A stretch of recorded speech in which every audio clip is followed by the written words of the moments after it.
All right, cool. So now we're going to get to the question of, which was already asked, about if we can theoretically have only a single hidden layer and we can represent essentially all functions we're interested in, why should we want a deep neural net? Why should we want multiple hidden layers? And some of that motivation first came from the brain. So we know, for instance, in the visual cortex that we have different areas that are processing different types of information or extracting different types of information. So the light that hits our retina will go through V1, which is extracting simple visual patterns, and then eventually reaches V2 and then V4, where we're finding sort of more, we're finding neurons that understand or extract more higher level concepts and so on. So we're thinking if the brain is somewhat wired with this high level structure, then maybe that's what we want in our neural nets for them to generalize better. So specifically, if you want to do a face detector and sort of a cartoon illustration, maybe our first layer should just have features that tells you whether there are different very simple visual shapes. And then the second layer maybe can combine these visual detected features to have sort of slightly higher level notions like a nose or a mouth or eyes, and then have the next layer kind of put these together and have, you know, a face detector or something like this. That sounds like a reasonable way of decomposing, you know, the face of a person or visual data in general. Also, there are a few examples we can give of certain functions that if you don't represent it, if you don't try to represent it with with a deep neural net and instead a shallow, say, one layer neural net, that you're going to need an exponential number of units to be able to represent your function well enough. And if you need an exponential number of units, then that probably means you need an exponential amount of data, so a large quantity of data, to be able to train that neural net to generalize well. Okay? So that means that the reason we want it is essentially because even if well, first of all, an exponential number of units is a lot of compute, so we want to avoid that. It also means it requires a lot of data to reach the same generalization performance. And that's ultimately all we care about. We care about generalization. We care about being able to generalize to new examples, not only training and fitting our training data. And you know, at this point, we've had plenty of examples where indeed these deep neural nets tend to work better than shallow ones. We've seen success in speech recognition, in object recognition. I'm not going to go through that because I think you're quite familiar with this. But now for many years, and when I started my PhD, we actually would always train just a single hidden layer neural net. Normally, we'd not even bother trying two or more because in practice, we're not then finding a benefit of having deep neural nets. And some of the hypotheses that we had then are twofold. There's essentially two different hypotheses to consider. The first one is that if you have a deep neural net with many layers, maybe the optimization problem that you're setting yourself, so training these neural nets, is maybe harder. I mentioned this issue that if you have units that are saturating or weights that are sort of not cooperating with the gradient descent procedure, that you might have very weak signal for training the lower layers of your neural net. Okay, so that can be a problem that can mean slower training. Or maybe the problem is overfitting. So maybe, in fact, we are, on certain problems, perfectly capable of training a deep neural net, but if these neural nets are deeper compared to strictly shallower ones with the same number of units, they are potentially representing a larger class of functions, which means that you might be in a situation where you're overfitting, that is, for the same training set, if you sample different training sets of various sizes, you would be able to obtain a much larger diversity of neural nets that are feeding equally well their training set. And if that happens, that means that for any given training set you actually are training on in practice, most likely will actually be far from the true function that you're looking for. So in other words, you might be in a situation where the training algorithm has very high variance, which is related to, in this high variance, low bias, variance bias dilemma of generalization, might imply that you will be overfitting, so you will not generalize well. I realize this is not something I've covered so much, variance versus bias in machine learning, but the short story is that if you can represent with one neural net a lot of functions, well, for a finite size training set, you're going to get a lot of different neural nets that are going to be produced by the training of the neural net. And so then we want to address that. We want to actually shrink the class of functions towards functions that are more likely to generalize well, that represent inductive biases that you think are good for generalization for that problem. Okay, and so I'm going to talk about a few sort of ideas that have emerged in the past now, I want to say probably 8 years, on try to address one or the other, or sometimes both of these hypotheses, that maybe we're overfitting or maybe we're underfitting. So I will just say right from the bat that just the fact we're using GPUs, the fact that we can train for longer these neural nets probably helps us better optimize them. If the gradient is very small, maybe all that means is that I need to wait longer. My optimizer is making slow progress. Well, if I wait long enough, maybe eventually I'll find a good solution. And it does seem that the fact that we started having GPUs has helped better training neural nets. But in terms of algorithmic contributions, a first thing that has been explored that allows us to fight overfitting has been to better initialize our neural net and to do it using unsupervised learning. So this is one of the earliest ideas in the sort of renaissance of neural nets that we call deep learning, was to do unsupervised pre-training. So that is, we're going to train the hidden layers of our neural net first to try to represent something about the spatial structure or the underlying structure of my data. So intuitively, many of these unsupervised learning methods, they're indirectly or directly trying to learn a hidden layer that captures what makes, say, in a handwritten character recognition data set, what makes this data true data, and what makes this data just a random image that is not from that distribution. And you can think of this as, if you're solving this problem, if you have a neural net that somehow has understood that this is a character and this is noise, well, maybe indirectly it needs to solve many other problems we care about. For instance, classifying digits according to the various symbols like zeros and ones and so on. It probably helps to know that this is a 2 to know that it's not noise, for instance.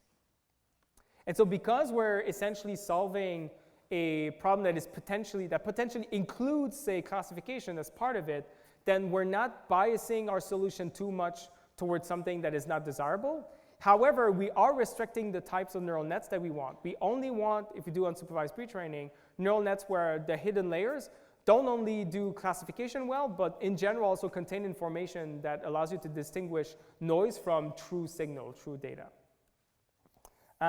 So very simple of doing that would be to train the hidden layers to do autoencoding. Autoencoders correspond to a neural net that is fed as input some vector x, computes a single hidden layer, and then produces at its output a vector of the same size as its input. And then we use as the loss something that compares how close x hat, the reconstruction of x, is to x. And then how do we train it is that we have a loss that compares x hat and x, and we try to minimize that. And there are other versions, so this is the simplest to explain, so that's why I'm using it. There are denoising autoencoders as well, which some of these ideas are actually behind some of the recent progress in NLP, like XLNet and BERT, for instance, that are using forms of autoencoding to train to do unsupervised learning and initialize methods that are then deployed for a supervised problem. And, but in supervised pre-training, the way we would train multiple layers is initially we would do it in a greedy way. We would first train the first hidden layer, then freeze those weights, add another hidden layer on top, train that hidden layer to reconstruct the activations in the layer below, do that for some number of time, freeze the weights, do this again for the top layer, and so on. That's one approach that's called greedy layer-wise pre-training. We could potentially train the whole network to reconstruct the original input. I just want to sort of give you a sense of things that people have tried with some success.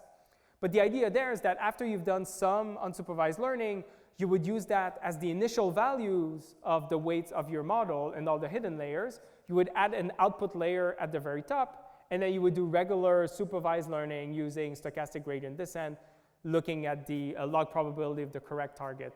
And in many cases, this has been found sometimes to provide better solutions, so better trained networks after you've done what is called this fine-tuning procedure, where fine-tuning will just refer to having first done some amount of training on some other problem, for instance, in an unsupervised task, and then using that to initialize the neural net that is then trained on the task of interest. And notice that one thing that's interesting about this unsupervised pre-training phase is that it does not require that for the examples we're feeding it, these inputs X, we don't need the label to update the weights. So if I have a small amount of training data that's labeled, but much more data that is unlabeled, then this is a way of also introducing information from unlabeled data into my training procedure and potentially leverage some information there to get better generalization. I'll skip over this for the interest of time, but this is just a graph that shows that we're doing regularization. With larger networks, unsupervised pre-training tends to give better results, better generalization performance. Another approach is to use dropouts, which you probably have heard about. So again, this is a regularization method, and you can think of regularization methods as trying to sort of cripple or mess with the training a little bit and make it harder to fit the training data. And in dropout, we're going to do this by stochastically removing hidden units from the neural net when we do a forward and backward pass. That is, for each hidden layer, so for each unit in all the hidden layers, I will stochastically flip a coin, normally with probably 0.5, as to whether I'm going to remove that unit or not. And the way we do this is that we multiply by a mask that's binary, that's 0 or 1. So if I multiply by 0, it's effectively like I removed, say I might multiply the activation by 0, it's effectively like I've removed that unit from the full forward pass. So for one forward pass, I will stochastically generate my mask, multiply the activations by that, and because I multiply by 0, which corresponds to the black nodes here, effectively it's as if these connections and these units never existed. And then I do my forward pass, I do my backward pass, I update my weights, and then for the next example or next mini batch, I resample those masks. So each update is based on a different choice of which units I've removed and which units I've kept. So in terms of to be more precise, in terms of the equations, when I'm computing the activation of my hidden layer, I will be multiplying by a mask of zeros and ones that has been stochastically sampled for that mini batch or for that example. And then when I do backprop, so this is just the backprop algorithm that I showed before, I will also multiply by the mask when I backpropagate downwards. So if I multiply by 0, if I remove the unit, there's no gradient that's going to pass through that unit. And also implicitly, the mask is here because I redefine how I compute my activations. My activations in this notation includes the binary mask. And each time I'm going to do my forward and backward pass, it's important, I resample those masks, where each element of those masks has a probability 0.5 of being 1 and otherwise 0. But now at test time, we want to make a prediction that is not stochastic. It would be more convenient for the prediction to be stochastic, to be deterministic. And so at test time, what we actually do is, instead of multiplying by the mask, we multiply by essentially the expectation of the mask, which is the probability that it is 1. So if it has probability of 0.5, when I do my forward pass, I will multiply my activations by 0.5, all the units. Or if I'd chosen a different dropout rate, a different probability of setting to 0, I will multiply by 1 minus that probability of being 0. So whatever hyperparameter I chose. And what we find is that in practice, this tends to slow training, which is kind of an indication that it's a form of regularization. It makes it harder to fit the training set. The motivation initially was that by doing this, the hidden units cannot sort of tightly cooperate with one another, and so it makes it harder for them to coordinate to extract very specific details of the training set. And instead, they're trying to essentially become units that are generally useful. And you can also theoretically show that if you have a single hidden layer and you use 0.5 as the probability of dropping out a unit, that at test time, where you are multiplying by 0.5, you're effectively getting an ensemble of all of the different neural nets with all of the exponentially many masks, binary masks, that are assembled together using not a regular average, but a geometric average. Which, again, because we know that normally averaging together or assembling together a lot of different networks, that tends to be a good way of improving generalization. well, that's another indication that maybe this is sort of a good way of very cheaply getting a large ensemble and thus get improvements in terms of generalization. So that's dropout. Any questions about dropout? Yes. So dropout seems to me that you're changing the structure of the graph. Do people look at non-randomized changing the structure of the graph, or like not using complete bipartite graph? So the question is essentially, are there other ways of masking, I guess? So I will say, I don't know if I'll answer that question, but that people have looked at variations of dropout where that would be more structured. So maybe you would actually segment your neural net in some way, and you would remove a whole section of a layer instead of just individually for each unit doing that. I forget what it's called, drop block or something like this. There's been, if you look at the literature, there's been variations of dropout for sure. But I think in practice, most of the time, people just end up using regular dropout.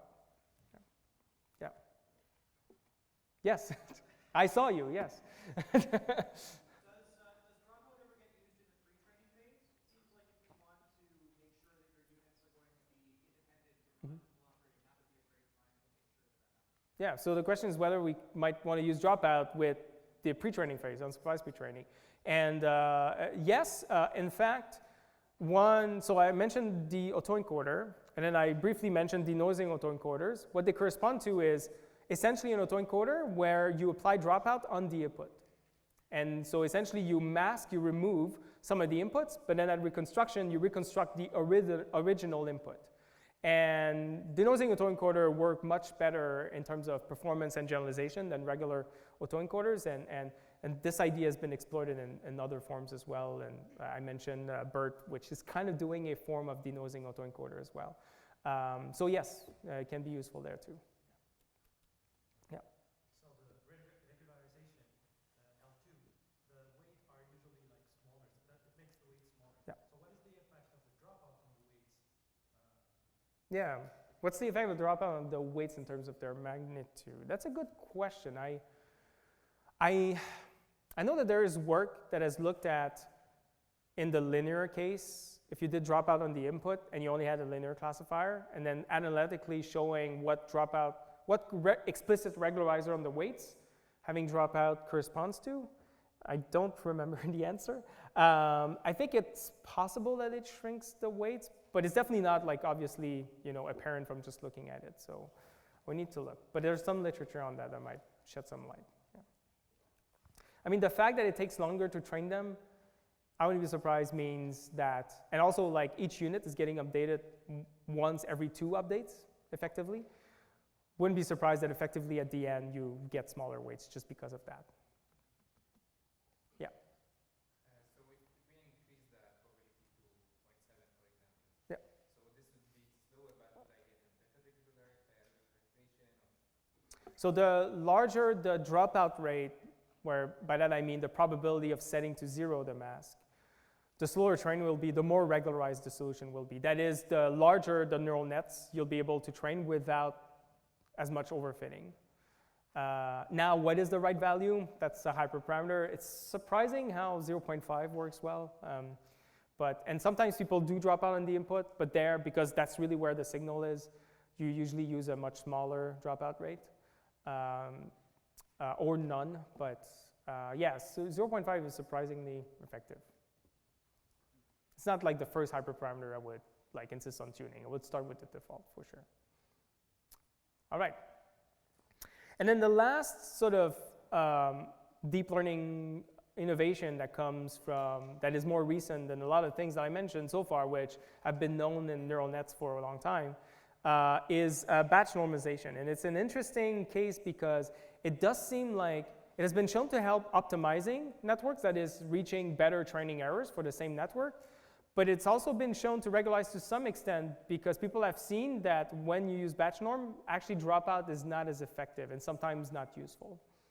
And so I highlight this because while it's convenient sometimes to think you're either underfitting or overfitting, I think the true picture is more subtle than that. I'm not going to go into this, but it's something to keep in mind. It's a very useful mental concept to just think you're either in one or the other. but oftentimes the real story is a bit more complicated. And batch norm is kind of an indication that this construct is not, does not entirely explain what's going on here. So batch norm is motivated by the fact, for instance, that we have seen that normalizing the inputs by subtracting the mean and dividing by the standard deviation speeds up training and makes training easier. And so one idea is to just do that everywhere, just not do that only in the input, but actually normalize the activations at the various hidden layers.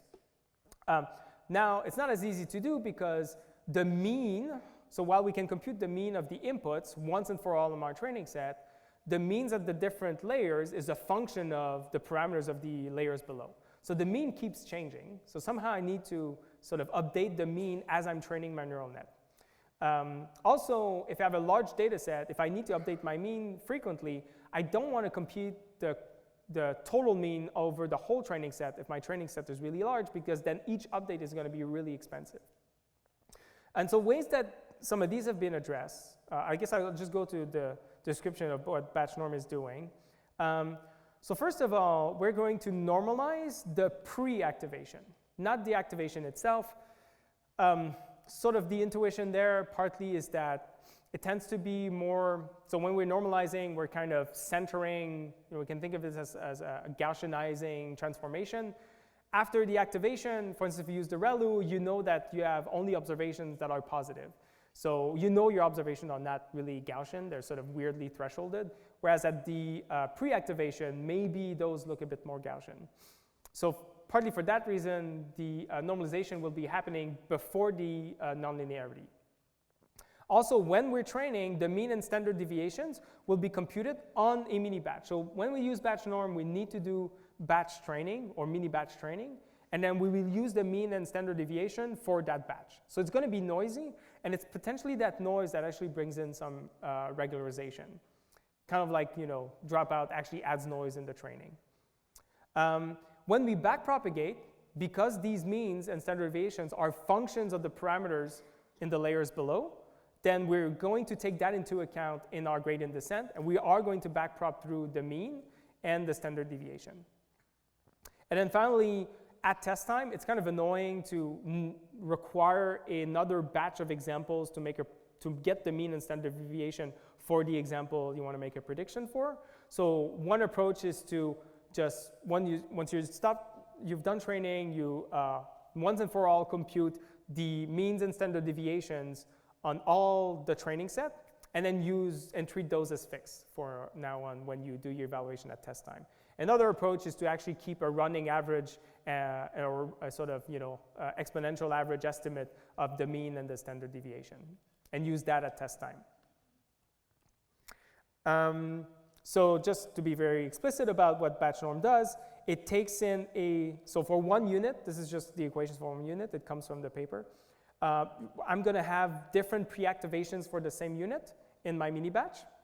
And when I do batch norm, I'm going to take the average of all of the pre-activations for that unit. I'm going to compute its variance, and then I'm going to subtract the average and then divide by essentially the standard deviation, the square root of the variance, plus some epsilon to avoid cases where actually all units somehow have exactly the same value, to bring in some numerical stability. And another thing actually that we do, so then we could take that pre-activation and pass it through the activation function.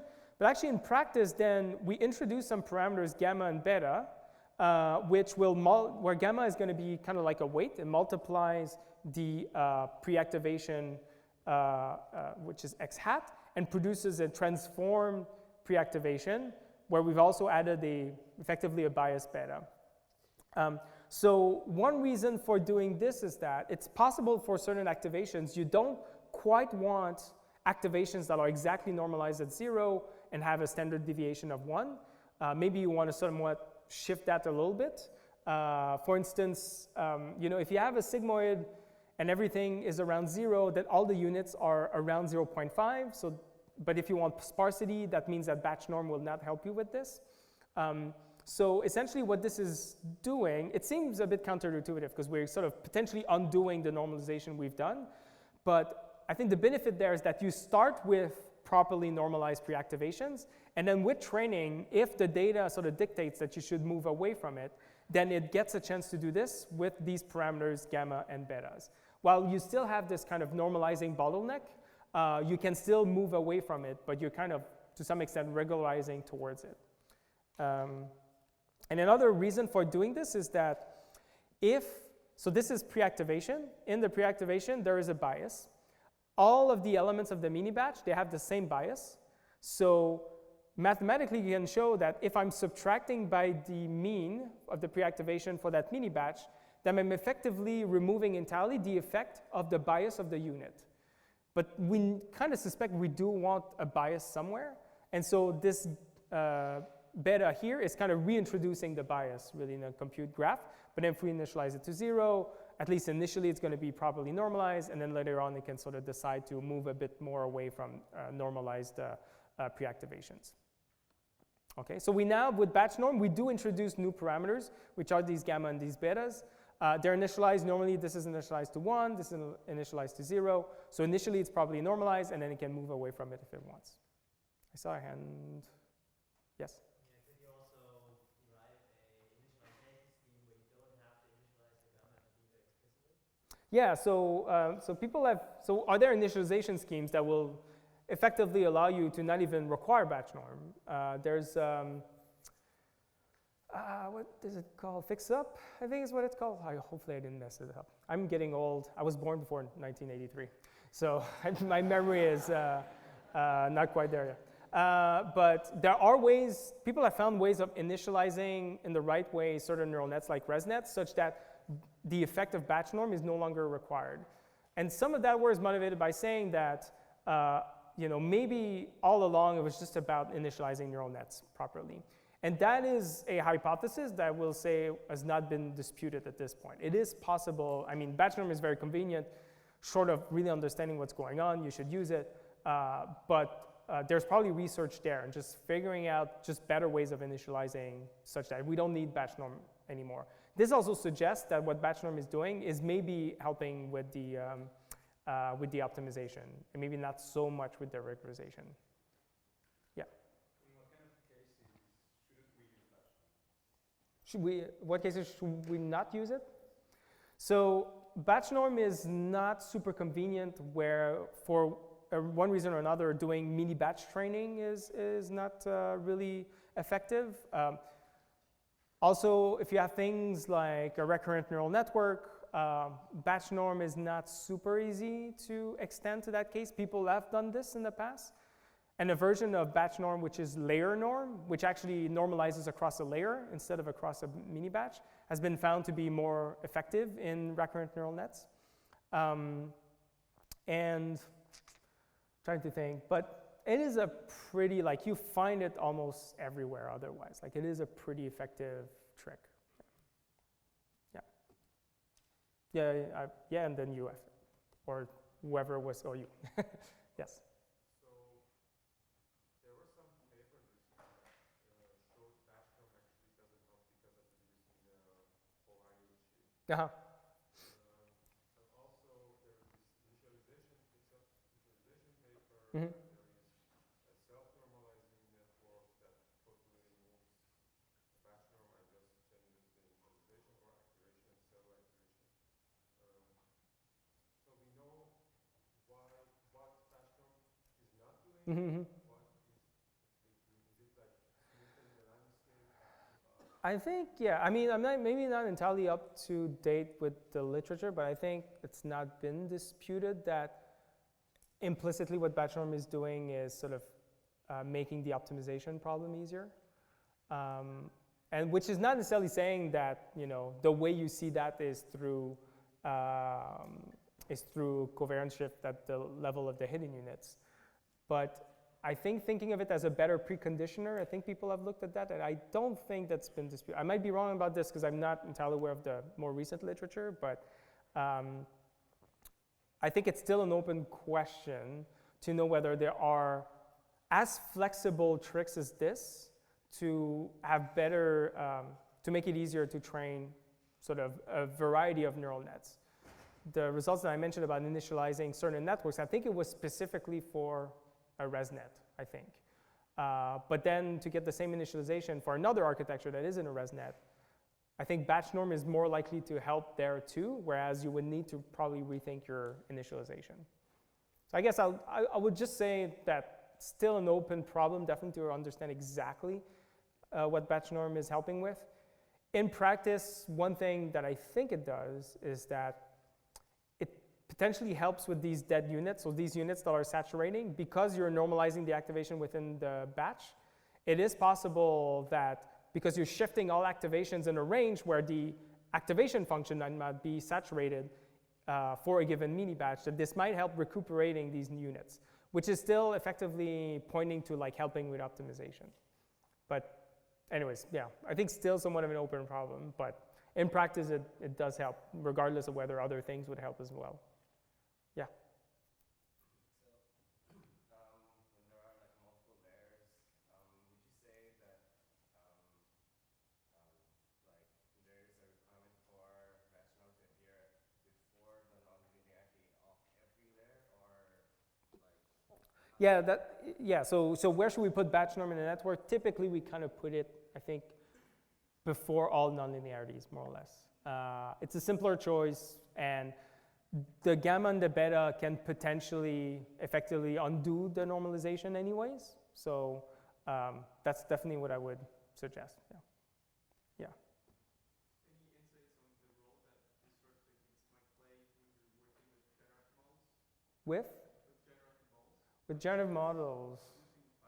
Yeah.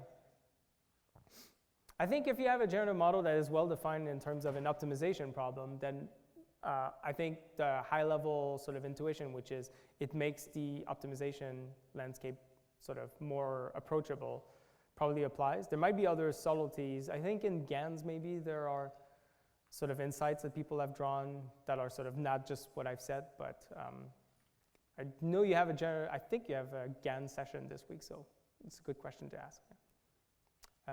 Yes?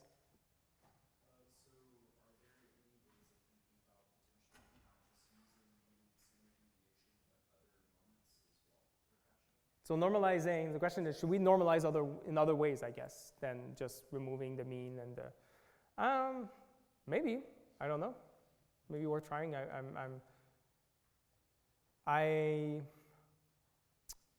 I don't know of any work that has looked at this. So, but yeah, maybe there's something there. I think I saw one hand way in the back, yes? Oh, not for the softmax. Yeah, don't use it for the softmax layer. Sorry, yeah, I should have specified that.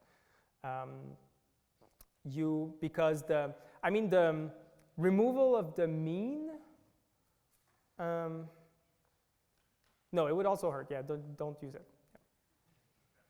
Yeah. Okay, last question before I move forward. Yeah. If there are many modes in the features that you're detecting, or maybe in your data set, can this kind of normalization hurt?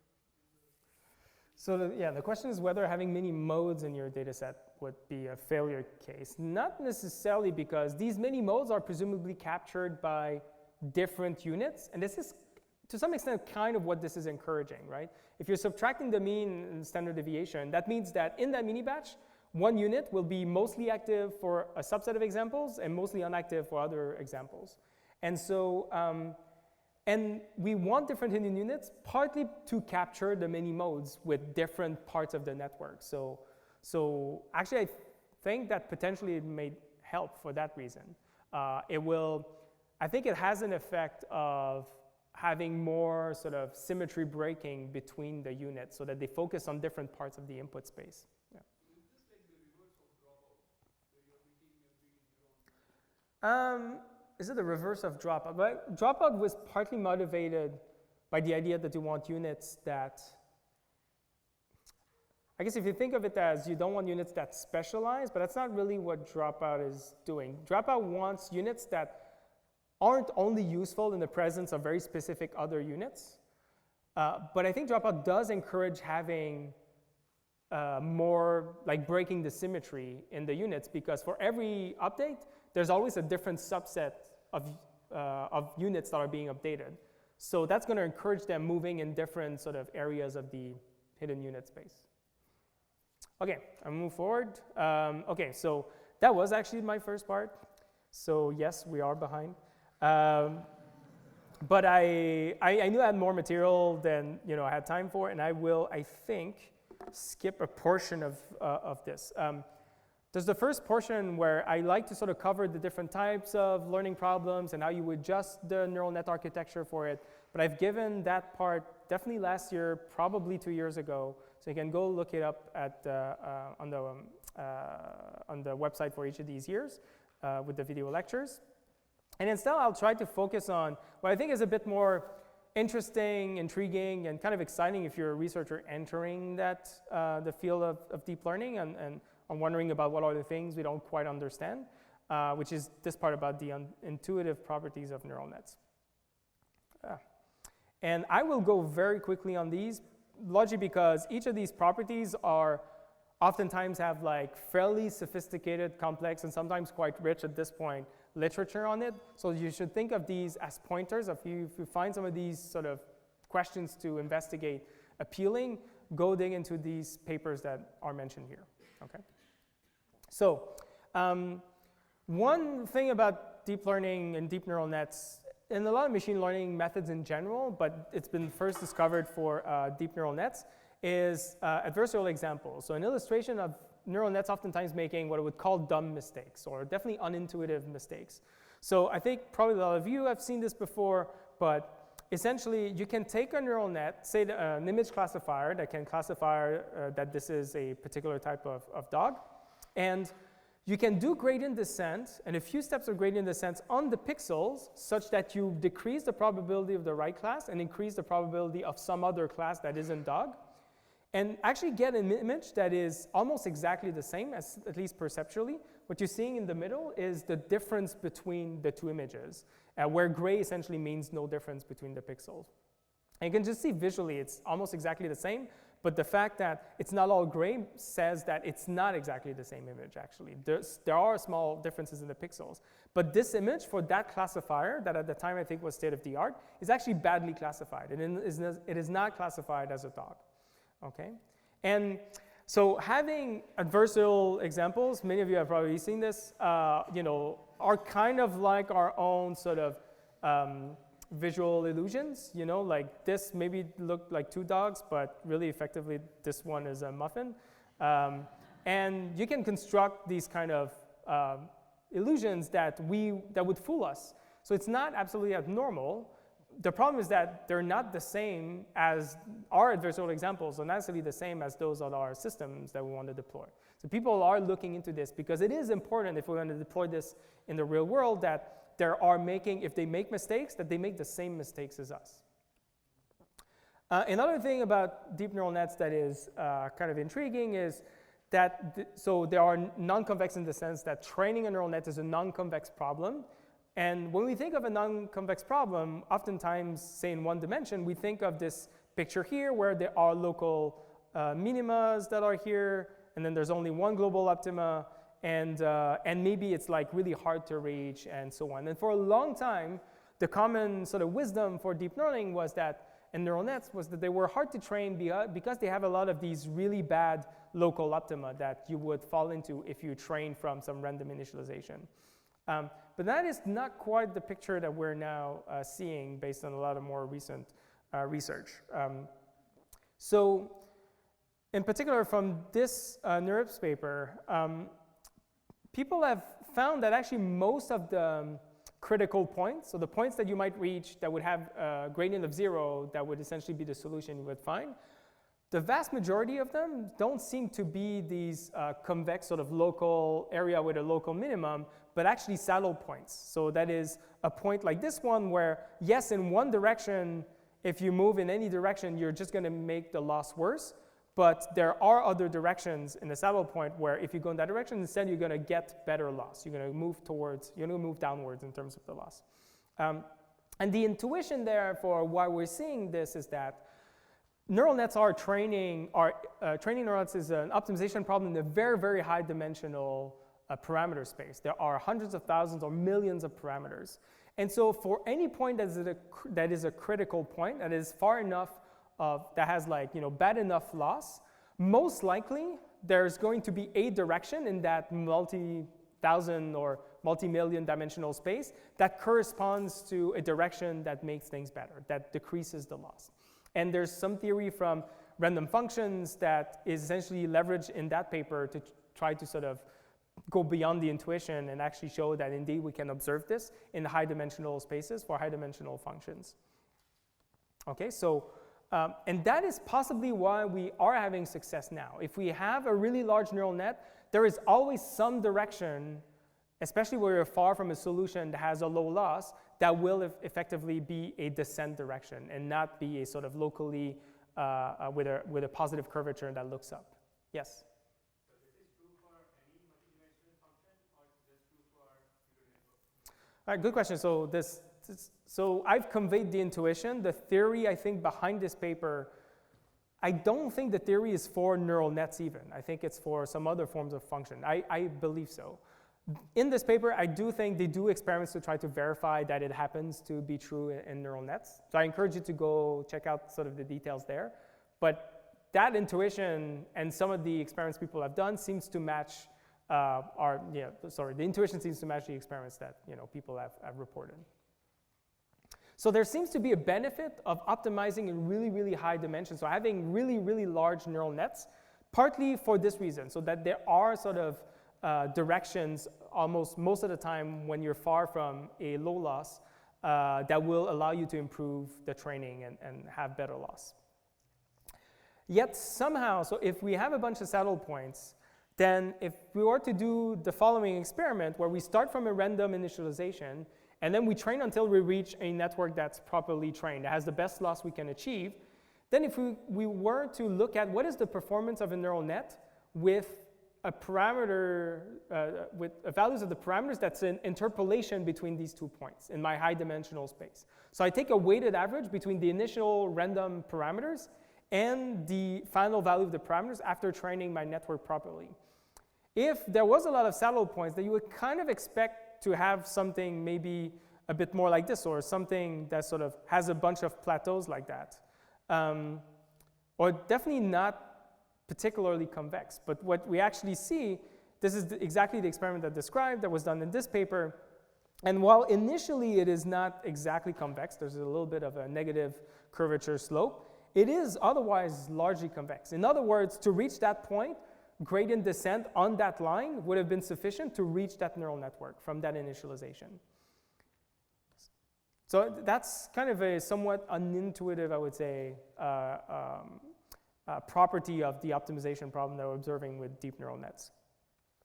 Another one that people have been observing is that, let's say they have a neural net with n hidden units, and let's say I'm going to actually synthesize a data set from that neural net. That is, I'm going to generate input observation, I don't know, from a Gaussian centered at 0, and then I'm going to I'm going to randomly initialize a neural net with n hidden units, provided with random output weights and the classification layer. Then I'm going to take my examples, my randomly generated inputs, and I'm going to classify them by this randomly generated neural net. Then I'm going to re-randomly initialize those weights, so different initial random weights. I'm going to train on that training set. If, even though I know that this neural net exists, the exact neural net that labeled this data set is representable by n hidden units, people have found that most of the time you actually, with gradient descent, don't find that neural net. So if you live in the true dimensionality of the parameterized function of the problem that you're trying to fit, and it's presumably sort of occupying that whole space of parameterization fully, with regular gradient descent, actually we do find that it's really hard to train them. It's really hard to reach perfect performance. And that again sort of suggests that indeed part of the reason that we have success now with deep neural nets is that we've been able to make them much bigger such they can find these saddle points to escape what would otherwise have been a really bad local optima. And people have tried to sort of, oh yes, sorry, yeah. When they found more than n parameters, they trained larger nets. Then they actually, yes, a good question. So, but if you say you used twice as many hidden units, actually you will normally be able to sort of recover the function, not the weights exactly, but the function itself, and have good performance. So which again suggests that over-parameterizing your neural net to actually help with the optimization is part of the success of deep neural nets, large deep neural nets. So it's kind of like saying, like approximating the function using the same dimension to 5, but when you give a few more degrees of freedom, it becomes easier. Yeah, that's right. Augmenting, it's like lifting the optimization problem to a much higher dimensional space so you can leverage these additional dimensions to make the problem easier. Yes? Is there some sort of saturating behavior in this? Because it seems like a growing tower of complexity. But does it stop at a certain point? Like you start with certain architecture, you do this experiment, you find something bigger that has zero training error, and then you try to find another method that labels the same things that has two. Yeah, so I think theoretically, I don't see why that would be one. Practically, it might just be that you labeled your data set with the largest neural net that you could find, and you're just not even able to double its size. And I guess, okay, but maybe it could exist if the input space is low dimensional enough that you're kind of beyond the point of arbitrarily complex functions in that input space. Arbitrarily complex sort of decision functions, for instance. That's actually, I don't know of an experiment like that. And so I'm not even sure I can predict the answer with certainty. That's a good question. Yeah. Do you want to repeat the question? But essentially the question is it possible that this observation, that if you label a data set with some fixed capacity neural net, and then you reinitialize it, and then, in general, we aren't able to recover the original neural net, but we are able to if we increase even more the number of units. Is there a point at which, like if n is large enough, that either you recover always, or that it's only essentially for very small neural nets, or they're or essentially you don't see this observation. You reach a point where you always recover it. And I actually don't know. The argument there might be that there's such a n that is large enough for the input space in which you're performing classification. So I could see that as an explanation if you observe this, but I don't know people have tried it. I'm here, yes? Yeah, I'm going to mention that and bring that thought again as to how this might relate when we'll talk about it. Okay, so people have tried to look at try to sort of do experiments to kind of characterize this behavior that it does seem like blowing up the parameterization space is valuable, but then maybe it means that it's only leveraging a subset of it. Well, I guess it's not even clear whether maybe it's using entirely the expanded dimensionality and using all of its subspace. But this paper from iClear has been trying to look at what they call the intrinsic dimension of the optimization problem. So what they do is that, so the question is essentially, let's say I have 3 parameters, so I'm in 3D. I initialize my parameters to here, and then do some training, and then eventually I get to this point. The question is, does there exist a subset of that space that would have been sufficient to reach that point? And in particular, for a given training set, a given problem, how hard is it to find that subset? If I was to, so the way you would do the experiment to check for the dimensionality of that space, what is going on? Clear current page, sure, okay.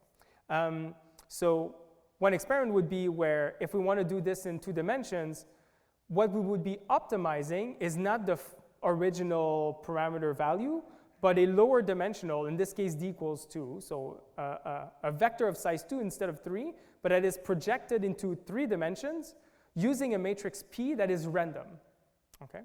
And now the experiments they did is that if they sample P randomly for different subspace dimensionality, how big does the dimensionality need to be such that you recover the performance of having trained in the full space? And what they find is this kind of behavior where there's oftentimes too small is essentially yields really bad results, but eventually there's this paradigm shift where you have enough dimensions to just reach the performance of the network. And They did this for a bunch of different problems, a bunch of different architectures, and if you compare the original parameterization with the found intrinsic dimensionality, it's actually way lower. Okay, so it is leveraging a subset of the dimensions, but somehow these are very easily found, even if with random projections, which means it's not using all of them. It's really just using a subset of them. And because you didn't pick the projection in a problem-specific way, they didn't train the projection, it's randomly selected, then that says something about the property of it seems to say something about the architecture and not necessarily specifically that training set, essentially.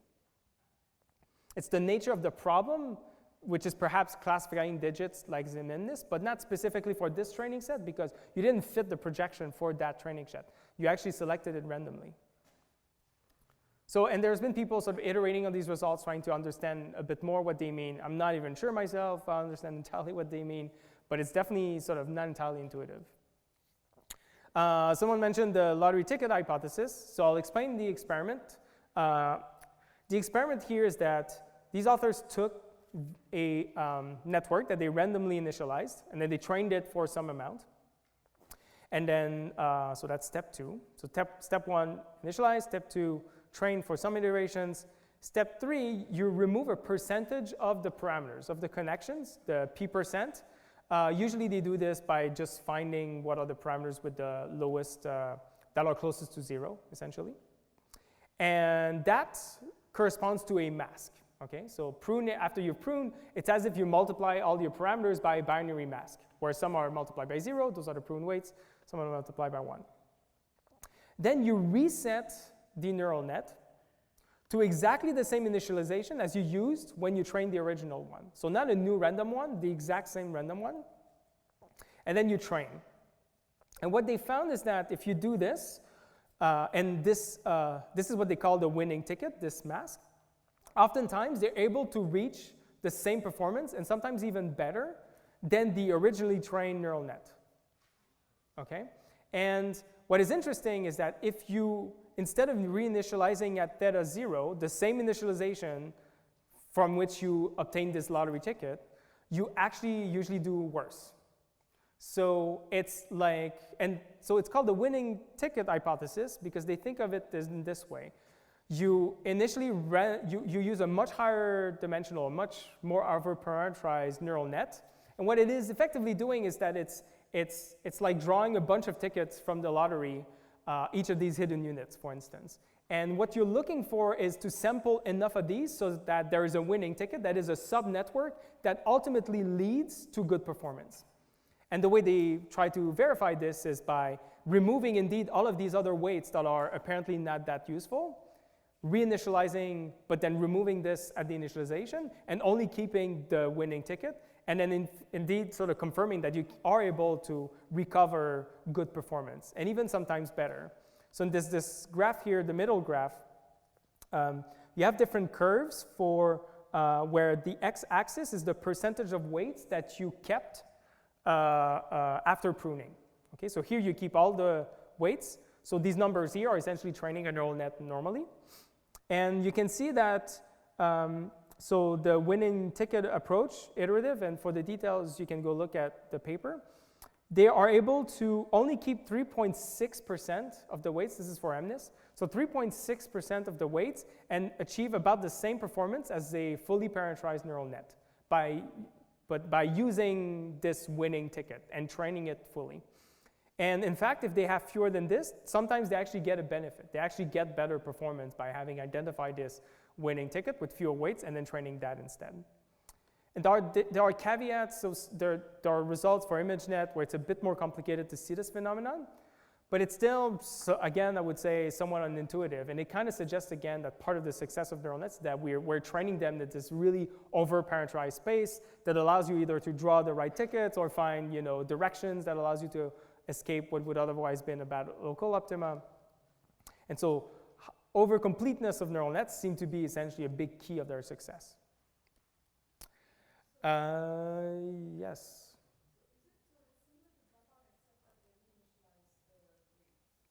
So it's dropout in the sense, it's similar in the sense that there's a masking involved, But when you do training here, this mask is kept fixed all the time. It's the lottery ticket that you start with, and you keep it for the whole training.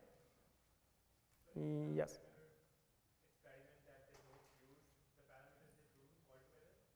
So why don't they initialize it with the initial? So if you don't initialize, I think it's one of these. Random reinit. Okay, I'm colorblind, so figure out which one it is. But as far as I know, it's worse. And so when you do reinitialize from an entirely new, essentially lottery, and you don't use the winning ticket for that lottery, you do get worse results. Okay? So this confirms that it's what you're doing when you're randomly initializing a really large neural net. You're just trying to find, you're sampling a bunch of different subnetworks randomly, and training kind of finds what is that subnetwork. Yeah? There's a follow-up paper that shows that if you do random reinit, that you keep the same sign, so positive weights would be positive and negative would be negative, then you get the same results. Okay, say that again so I can repeat it. So there's a follow-up paper Yeah. that shows if you do the reinit, that you keep the same sign. The same sign. Okay, so it's even potentially just the sign of the weight and not so much, which again kind of confirms that it's about the structure potentially of the network, not so much the actual values of them. Okay, thanks. I didn't know that. Yes? Yeah. Before that, you mentioned overfit parameterization is good with deep neural net because it helps to avoid the setting, right? And then now you're saying it seems like most of the neural dynamics use the low-dimensional mesh, which is also true in the real world.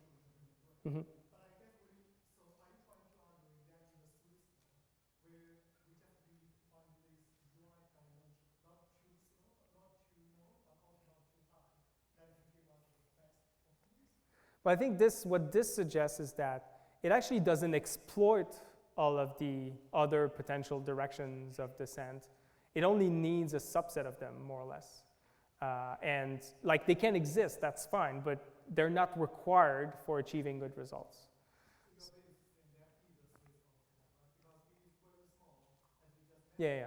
then you cannot really get very good performance because of the Yeah, I guess you could say there's a sweet spot. Yeah. Okay, I have 2 minutes left, I think. So really quickly, there's also, so there's some results that suggest that if we train too much on neural nets, so essentially if we train them badly than we could, then that can yield better performance. So for instance, if for the same loss on the training set, if you are to look at the minimum that corresponds to a flat minimum, where there's sort of wider valley around that minimum versus a sharp one, there are some results that suggest that the ones that will generalize better to new data are the ones with the flat minimum. And the intuition here is sort of reflected there, which is that if it's a sharp minimum, now the solid line corresponds to the average loss on the training set, but if it's sharp, it means that if you evaluate that loss on the test set, well, that curve is somewhat going to shift a little bit. And if the minima is sharp, then it's possible that the solution that's at a minimum for the training set is actually quite high for the test set, the average performance on the test set. And so some people have explored that. I'll just leave it at that. You can go check this out.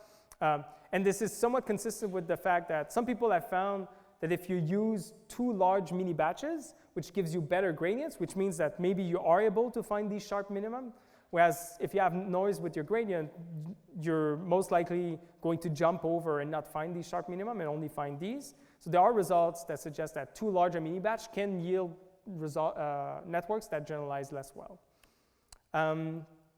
So neural nets, partly because they tend to be over-parameterized, they are actually really good at remembering the whole data, so entirely overfitting, even if you randomly label your data.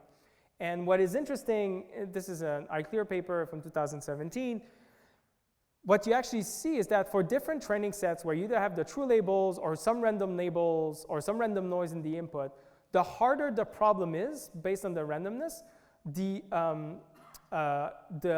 sort of slower the learning curves are. And also, each hard problem actually corresponds to really bad generalization. So if their labels are entirely random, then there's no way you can generalize to a new randomly labeled examples. Whereas some of these other curves are noise you add in the input, but you don't change the output.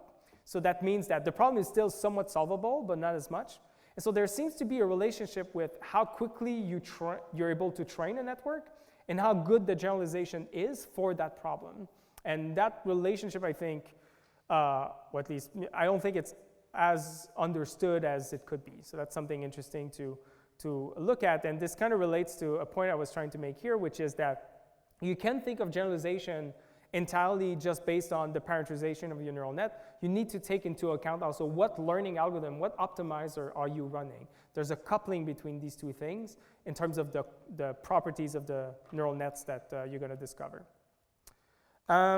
This is one also I found recently that it's quite fascinating, which suggests that this sort of normal picture that we have when it comes to the relationship between training error and generalization error, which is essentially the classical regime where we have this U-shaped curve where at some point, if you train too much, then you start seeing generalization performance getting worse, not better, that there is potentially this that essentially it potentially just reflects the under-parameterized regime. That is the regime where your set of, your function class you can represent with your neural net does not include the true function that you want to represent. And that there is potentially a different behavior when you reach the over-parameterized regime, which would be one where there are multiple parameterization of your neural net that can equally fit the training set. And really unintuitively, the more over-parameterized then it becomes, it's possible to observe a sort of new improvement in generalization with more over-parameterization. And it's convenient. I don't have a lot of time, so I don't have time to explain it. I also have a really hard time wrapping my head around this result. So I highly encourage you to go check out that paper. The sort of quick explanation, which hopefully isn't wrong, is that when you're here, you just shifted beyond what they call the interpolation threshold, which is the point where like you can start perfectly memorizing the examples. At that point, there's only one network potentially that actually reaches perfect performance on your training set. And as you have more over-parameterization, then you sort of grow the set of functions that potentially can explain perfectly the training set, and now potentially you're more likely to include the true function. And so that's potentially why there is now this improvement in generalization. That is, we know this point is almost certainly bad because there's no way that the one method which explains perfectly my training data is the only way of having this very compact neural net that explains everything. And it's probably more in this larger space of perfectly fitted neural net that you want to start exploring various neural nets. So anyways, it is like experimentally, if you don't believe me, these are the curves from, and you probably shouldn't, it's really not intuitive. These are the experiments that we're able to get and that illustrates this phenomenon.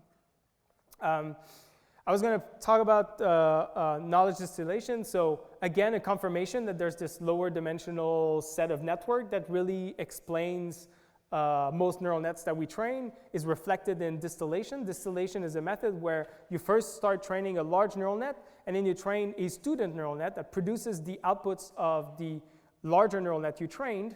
And oftentimes, even you can get a pretty good compression in terms of the size of the neural net and still reach the same performance, which again suggests that there is a smaller network that is represented by this much larger neural net. Yeah. How does that square with what you said earlier about a larger neural network being the only thing that can cover something smaller? Right. So yeah. So what is the reason why? So I did not say that you could train this neural network from scratch and get the same performance. You actually need to expand the dimensionality of the space, of the parameterization space first to find the function. And then for some reason, if you stay in the same category of models, which are neural nets, but then strictly reduce the size of the neural net, oftentimes we do have a success recovering that function. So you still need that large neural net to recover that smaller neural network. And you can't recover that smaller neural net just from the data, essentially. Or you need to, or I guess this is coming from just from the data, but you need this much more complicated optimization procedure, essentially. All right, I'm really out of time, so I will skip that. I mentioned it actually in a previous version of this talk, so if you want to know about that, go check this out. But the main point is that there's still a lot we don't understand. There's a lot of various papers that are sort of investigating that various properties of neural nets in various angles. In each of these angles, there is something to understand more, and I'm sure there are other interesting experiments that are intuitive that you might uncover eventually. So with that, thank you.